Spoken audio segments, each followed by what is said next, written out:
Hello everyone, welcome to I'm Intro Cloud, and today I'm going to talk about this Office 365 Admin Center. I know it's been there, but I just wanted to give you what has changed, and it is something I always wanted to put on my YouTube channel, never get a chance, but today I think we're going to look into that. And it's my production tenant, so it's not a typical trial tenant, so you will have a better understanding what a production tenant look like. So here, first thing is you can always try a new admin center, which I turn it off, but in this video I'll show you how it looks like.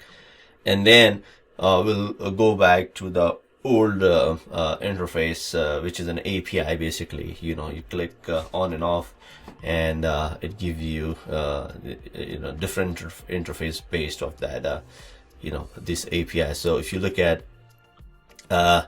it's pretty much a change environment in terms of look and feel. So what I'm going to go back to the old interface, which I'm used to it. If you look at it, this is the home page, and these are the tiles and everything available. You can always rearrange them. Let's say, for example, usage report and something you and then you want to add. Let me go back and come here. So so this is a dashboard basically, and you from here see you can change it. So if you want to add something new, you can add it, like admin center, which is right here. If you want to bring it on the main interface, you can always do that. If not, then you cancel here. Or if you want to remove something, for example, if we go here and let's see if we can remove it here or not. Let's say, yeah, so this is gone. If you want to add it, then you come back here and put it back from here. So something, let's say I don't want it, this one, billing in trials there. So depending what kind of interface you want, every user, or if you have more than one admin, you can have a separate interface. For example, training, I cannot move it, so it's a mandatory, looks like it. It's there, this one, and setup guidance. So I'm gonna keep it, and I'll just save it and see how it looks like. So what I'm gonna go back is again here and see if I can rearrange these here like this. Support, okay, so it doesn't allow me to do that, so I'm not sure why, but anyways, we can do this, and we can always put this one here and then save it.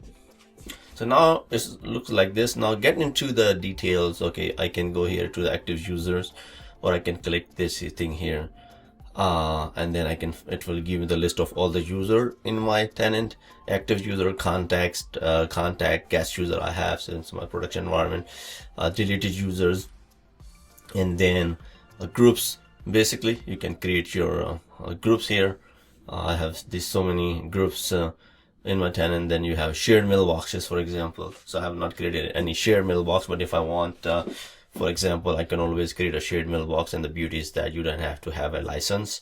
So let's say if I want to create a shared mailbox, contact us or contact techies only, and then I can have myself assign my mailbox access to it. So it means my mailbox has a account, but this particular shared mailbox does not need a license. So basically I can use that. So it looks like you're kind of a professional or bigger organization where you have these people. So basically in this shared mailbox, you can have multiple people sharing this mailbox through the Outlook or even Outlook web app.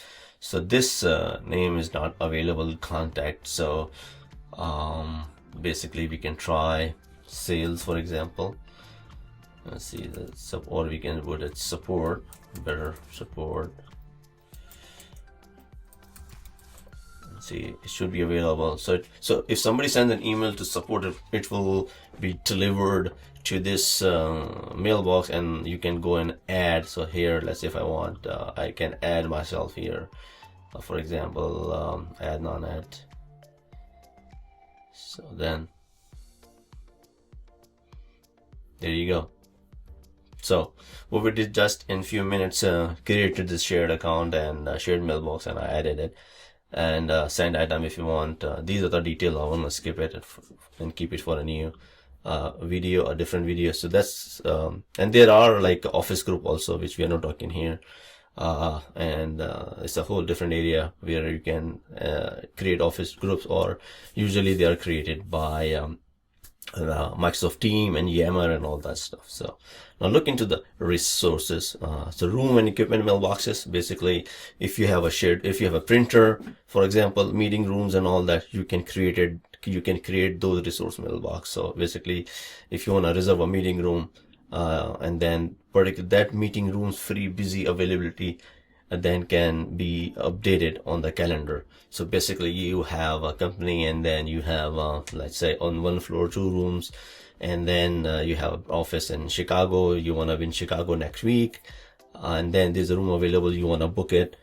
So depending, so you can always have these shared or these room resource mailbox created here, and then you can reserve it. So somebody tries to book the room, they will see the free busy availability of that room.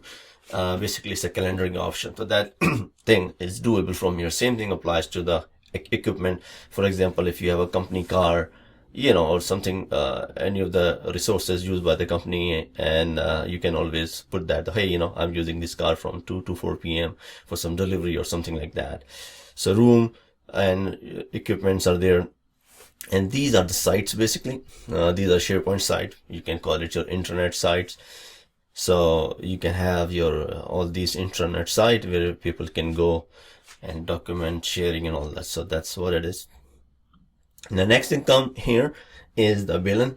And in the billing, basically, you can apply role-based access. So you can give access to your accounting department, and of course for yourself, where you can go and check what purchases you have. It shows all my option available and my purchase services. My MVP trial version is there, which I'm using, which is E3. I have some other versions. If I want, I can add more.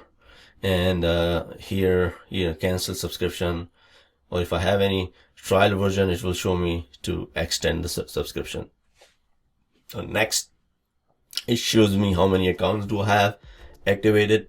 I can create more, which I will. But there are 2 subscription I have. I have one E3 and one E5. So as you can see, if we go to the licenses, these are the licenses I have available in my subscription. We go to bill and payment. So now take a look in that. It shows me the bill and payment invoices if you look at here.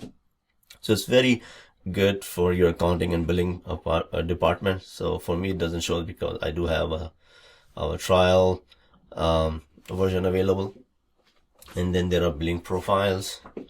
These are tabs. You'll have to go and look into that if you want to create those profiles. Billing accounts, basically. Let's see what's there in billing accounts. So basically, these are the details. Each billing account contains a definition about your organization, address, and all that. So I'm going to blur it, but again, that's what you can see here. And payment methods about credit card and billing notification. So you can set your notification to your people will send you billing statement. So an email notification will be sent it to you. Let's say here is a billing administrator. It will go to him. Now come to the support. If you want to have create some support, if you have issues in your tenant or something like that, you can create the support tickets. Try Office 365 assistant, and then it will be a bot, and then a bot can help you, and then you can search the tickets from the previous if you created any tickets. Then you can go to the view service ticket. Again, same thing. Customer Lockbox is more of a security feature as well as a support feature. What it allows is it does not allow Microsoft employee to access your data. So if they need to modify or make changes to your data or your something, so they need to have some permission. So that's based on that, because that's more of a legal issue, or maybe into that when Microsoft engineer need to perform their work and they need to access your mailbox, for example, they will ask and seek permission, and this is a whole flow for that. For customer lockbox, and many large organizations, they use that, because when an engineer request, so by default I think it's 30 minutes, and that request created, and that goes to that particular employee's manager. He thinks it's legitimate, then he approves it, then from there it goes to you as an administrator, and when you approve it, it goes back to the same approval process, and then engineer get access to that activity for, let's say, 30 minutes or something, and it can be extended. So it's a whole process which gets audited, and whatever things are done gets audited. So that's there. And look into the services and add-ins. So these are the add-ins available. You can of course deploy add-ins in your tenant, something like that, but these are the built-in features and add-ins available, like booking, calendar, Cortana, directory synchronization for your on-premise AD if you want to do it, Microsoft Dynamics, mail. Let's look into that, what you can do. Audit reports. We'll click on that and see audit reports. We can get a mail flow protection, and everything is there. So you can run this auditing as part of Exchange Online, as you can see here, and you can run all these tools. So pretty much we'll have to make a separate video on just on auditing itself. Just wanted to give an idea what it looks like. Same thing, you can go through each of them, and it's a very detailed. So this high level. Now go to security and privacy, which is very important. So you can set those policies by default. Configuration are different. You can always come and change it. And which I forced in my tenant to allow to password to be changed. And then you have privacy profile, customer logbox, as I told you before, it was there. Sharing, I did disable it. Sorry, because I don't want my people in my company to allow external sharing.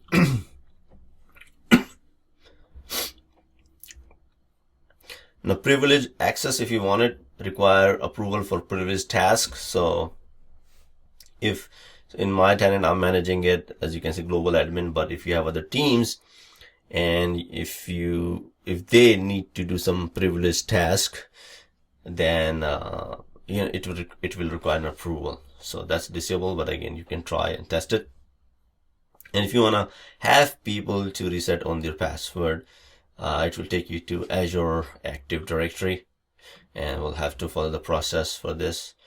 So so there are different business cases, and is really good if you want to give user, because this feature can reduce a lot of IT support call, because it will allow your users to reset their password by enabling this feature. Basically, this is an organization profile, address, and everything, as you can see. A standard release means the release goes to the end user. So in a production environment, you don't want to test anything. So you can standard release, and you can a targeted release for some user, and then you can decide which user, or you can select from that group for your target release. So those will be the test from your IT people, so they will get the chance to play with the beta products, for example. There are different release cycles basically. Now add custom trials or look and feel of your organization. You can do that. You can change the theme. Customer help desk contact, let's say this will appear to your user. If they want to reach out for help, you can publish it, so it will be shown to the user as your customized help desk information. And here's the theme for organization. Let's say if you look at here is red.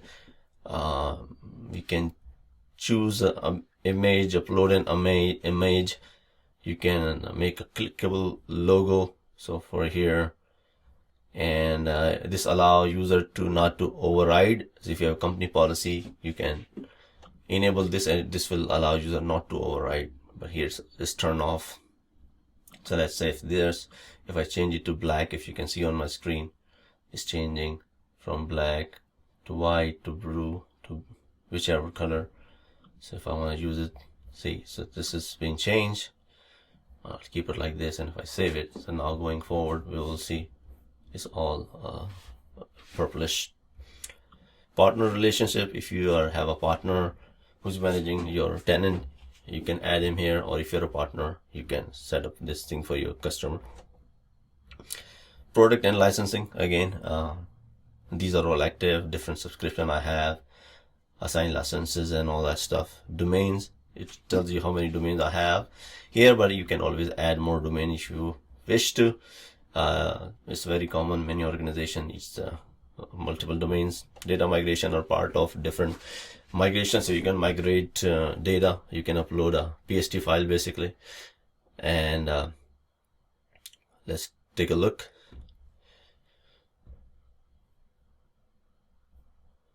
Right, so it's a PowerShell, and it's a whole process how you want to upload it. PST file, you can ship the drive for Microsoft and upload them, so it's a whole process. Here you can migrate your email from Gmail, which is a pretty IMAP migration of same thing. If you have an email on Outlook.com or Hotmail.com or Yahoo, these has a steps required where you can migrate your email from those to Office 365 tenant and other sources of emails. So they will be pretty much IMAP or POP or IMAP email. You can migrate them. You can also use these onboarding and migration guidance, which is available. So if you need to have one of these things available or achieve, you can start doing that. Now, migration we looked at here is the reporting, for example, the one we looked at the beginning with the usage. So that's the reporting. Select a report. You can select individual product report, or it should show you everything here. If you go back, because this thing I want to show you here is this usage report basically. So for some reason I don't see it's working, so let's give it a try. So it's gonna pull the report based of these 7 days, 30 days, 90 days, 180 days. It's gonna show the email activity on my tenant. As I said, email activity, email app usage, mailbox usage, Microsoft Team device usage, user activity, Office 365 activation. So if you can see, with each and everything, you can drop down and select what are the reports and things that are available, and you can use them. So I'll just wait a few seconds. Yeah, so again, this is more into that. For some reason, it's not pulling the data. Now you can also go to security and compliance. If you come to the security and compliance, that has been moved, and for that you need to click here to the security and compliance dedicated protection.office.com, and it will show you the reports here. It's going to pull the data, and it will show. If you see the look and feel and everything has changed, and right. So that's Security Center basically, and it shows user impersonation, if there are any domain pairs and all that information. And there is supposed to be more services coming, but it looks like some of the services are down. And Microsoft, I believe, Exchange Online or some of that stuff. So that's the reason these are not being shown here. If you go back, or we can come to the health, basically, that I was looking for, service health. So maybe one advisory, exchange, some services. So now quick overview on the admin center. If you look at it, there's a separate Exchange admin center, there's a separate team admin center, SharePoint, OneDrive. So for each and everything, you have a separate admin center. What it means is that you can have people dedicated for each and every product. So you can have a one engineer or administrator who's managing just Exchange. So you just give them a role-based access for Exchange, basically. And then you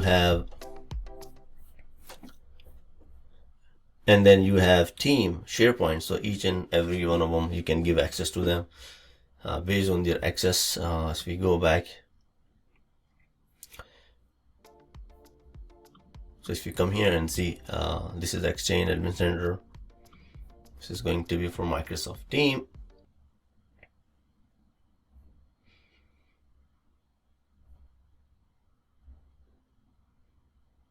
Give it a few minutes. So here you go.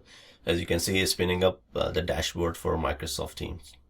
So it's not active, the one I am using it, but kind of give you an idea what it looks like, and you can set that up.